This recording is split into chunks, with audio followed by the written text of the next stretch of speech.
If you guys play Ultimate Team and you want to get some coins, make sure to check out my sponsor link in the description, mutreserve.com. Use my code CK and I promise you'll be rich one day. But in the meantime, you'll get 15% off your order. Welcome back, you guys. Your boy CK. It's the Stat Leaders of the Week for week number 13, and hopefully you guys are all doing well. We have ourselves a pretty good team. Now, usually the offense is always really good, but the defense is what usually holds us back, but not this time. Two very elite players leading the defense for the New England Patriots, who are the highest scoring fantasy defense in week number 13. And we have Gilmore McCourty. They pitched a shutout against the Chargers, man, and Justin Herbert was not really expecting that. I understand Herbert, he's a rookie and everything, but 3 sacks, 4 tackles for a loss, 11 QB hits, 2 touchdowns. One of them was a punt return touchdown, but that counts defense / special teams. So yeah, we're using the New England Patriots, man. I'm pretty excited, okay? But not only because of the defense, man, because we have a very underrated quarterback leading the way, Derek Carr, who had 32.74 fantasy points in week 13, leading everyone in the NFL. 381 yards, 3 touchdowns, only 1 interception.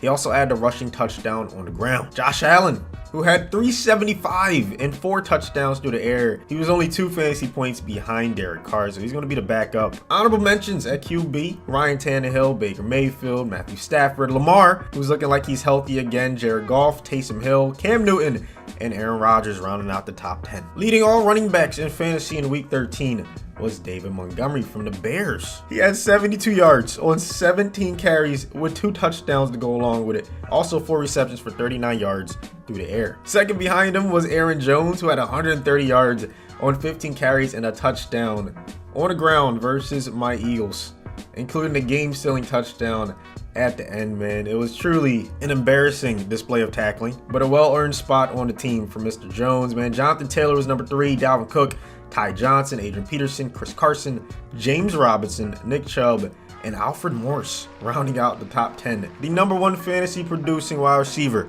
in week 13 was Corey Davis. 24.2 fantasy points. He had 11 receptions for 182 yards and 1 touchdown. Devontae was only 0.1 fantasy points behind him. He always goes off versus the Eagles, so this was not very surprising. 10 for 121 and 2 touchdowns. Just killed us in Darius Slay, unfortunately. Beasley had 9 for 130 and a touchdown. I might go out on a limb and say he's, if not the best slot wide receiver, then he's at least number 2. I don't know if Jarvis might slightly be ahead of him. You guys let me know, debate that in the comment section, but I know he's in that top 3 at minimum.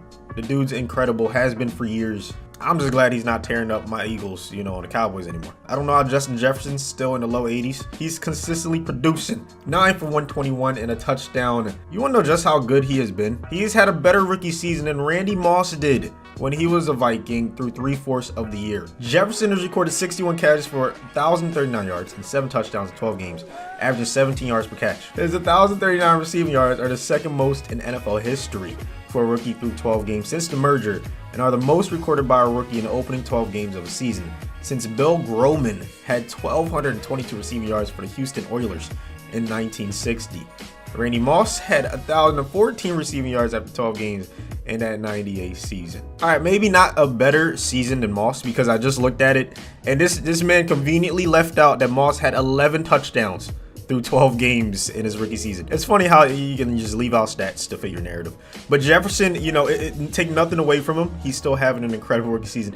I just don't know if it's better than Moss. It's up there though. Marvin Jones Jr. had the 5th best fantasy output in week number 13 for the Lions. He had 8 for 116 and a touchdown, helping his team get the W versus the Bears. And then T.Y. Hilton, happy to see him back on the Stat Leaders of the Week team, man. Very easy guy to root for. He had 8 for 110 and a touchdown, nearly identical stats to Marvin Jones Jr., rounding out our pretty good wide receiver core, man. A lot of underrated players, but this might be the best group we've seen all season at any position. Darren Waller, he's elite. If you disagree, I don't know if you watch football enough. I even watched the game, but seeing these stats, 13 for 200 and 2 touchdowns is disgusting. If you have him in fantasy, congratulations. I don't see how you lost this week. I just don't see how that's possible. They killed it. I don't know how they only won by 3 points versus the Jets. The Jets are doing an elite job making it look like they're not tanking while they actually tank. Oh yeah, I remember. That's what it was. Derek Carr threw a game-winning touchdown at the end because they're running cover 0 for whatever reason. No safety help on the last play of the game. Yeah, Jets are doing an elite job at tanking. Chiefs aren't tanking anytime soon, though. As long as they have this guy at tight end, they're going to be in contention. Travis Kelce, an absolute beast, future Hall of Famer, 8 for 136 and a touchdown. Just consistently great. I think he's like second, if not third, for passing yards on the season, and he's a tight end, bro. You just don't see that very often. Him and Waller is going to be a nasty combination. Real quick before I keep going, let me read off the honorable mentions for the wide receiver position. Jameson Crowder squeaking in at number 7. Tim Patrick from the Broncos. Gunnar Olszewski from the Patriots. And then Brandon Ayuk from the Niners. As for tight end, Dan Arnold from the Cardinals. Logan Thomas from the Washington football team. And Gesicki from the Dolphins round out the top 5. And then on the offensive line, we're using the Chicago Bears, who is actually pretty good. I'd say in the upper half of the NFL, slightly upper half in terms of, you know, where their offensive line ranks. So this is easily one of our better teams of the entire year so far, man. We only have a few weeks left. We still have not gotten that illustrious Super Bowl win, but hey, this is a really good team. I can see it happening. We're slightly above 500 at 4-3 halfway through the season with a game versus the Jets. This is a must-win. That next-gen gameplay, baby. Of course, the graphics are incredible, but you know, defense is extremely difficult. That's just one of the issues, man. I don't want to be negative though. I'm gonna say there's more positives than negatives, but you know, it is what it is. Still in the early process, man. Carr, so far, oh my goodness, Beasley dropping the ball. Maybe we should just keep on targeting Kelce and Adams, our 2 best players on the offensive side of the ball, man. We're going to slants, keeping it simple. Adams getting a nice release, getting us the first down. Gonna run a little play action, scramble out to the right, give Beasley another chance. His route running's always been really good, so I expect him to be open right here.